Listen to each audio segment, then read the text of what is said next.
An electoral college win by Trump and a popular vote loss has me concerned. Why? Not because Trump didn't win. It's an electoral college race. The left might want to look at the Constitution, federalism, that kind of thing, crack a book. But an electoral college win with a popular vote loss has me concerned because of what I told you about in the beginning of the show, how the left just won't accept it. You may say, well, Dan, they have to. They don't have to do anything.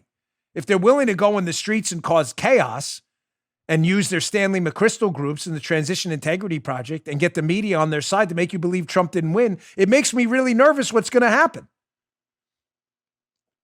But what makes me even more nervous is what if there's a tie? You may say, that can't happen. Really? Larry Sabato's Center for Politics. I have this up in the show notes today. Read this. It's by Kyle Kondik, who I've spoken to it before.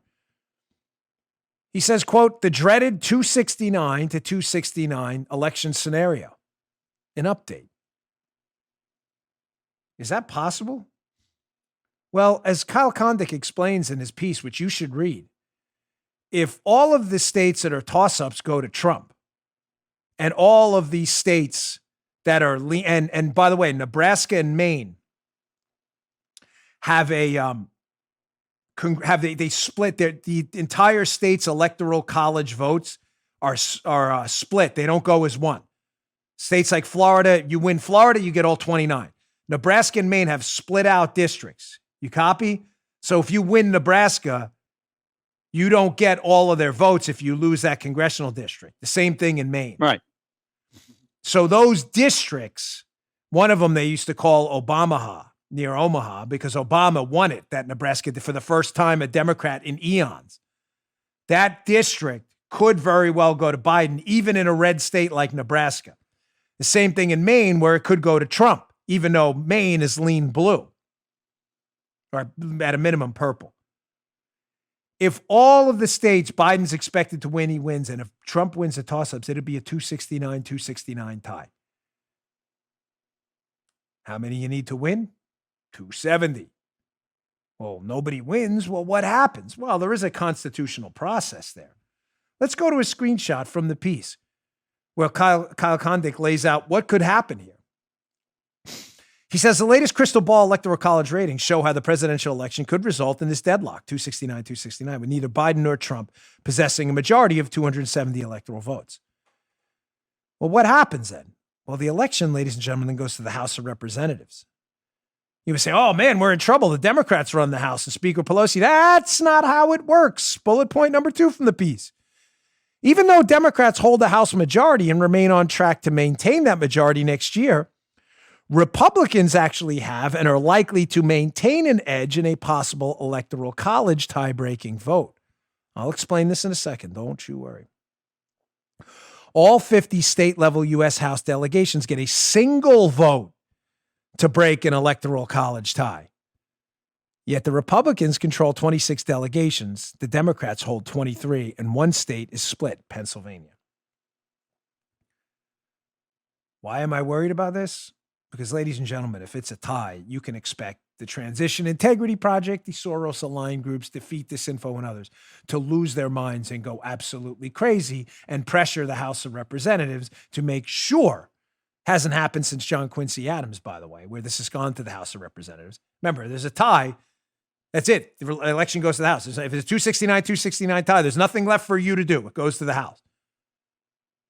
The House votes as a state delegation. Follow me here.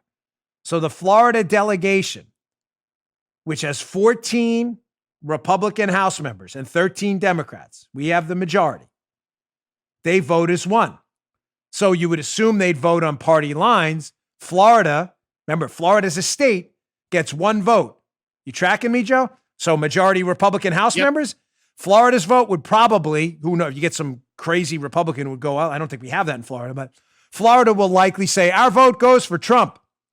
That's, of course, if they're not assaulted in the streets by people in these crazy left-wing groups that are going to cause chaos after the election, of course. There'll be threats like you've never seen. Well, what's the problem here? The House elections happen at the same time in November, but the House will be appointed beforehand. Or even though now Republicans are the majority in 26 of these House delegations, that could change after the election.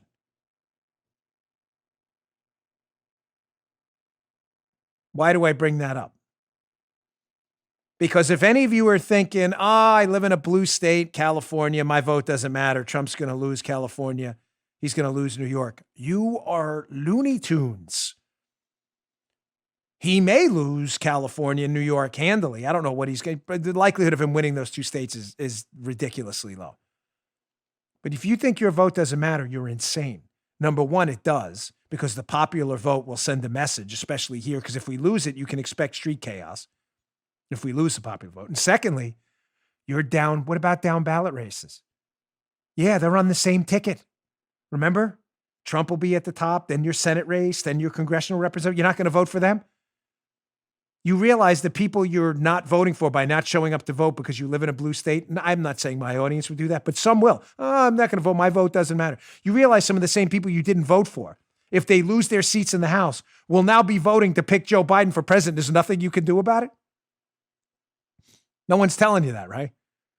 The Democrats are telling their people that. We need to do a better job on our part of telling our people that. You better vote them back in the House because they're going to be the ones potentially in a tie picking the next president. You just heard Dan Bongino.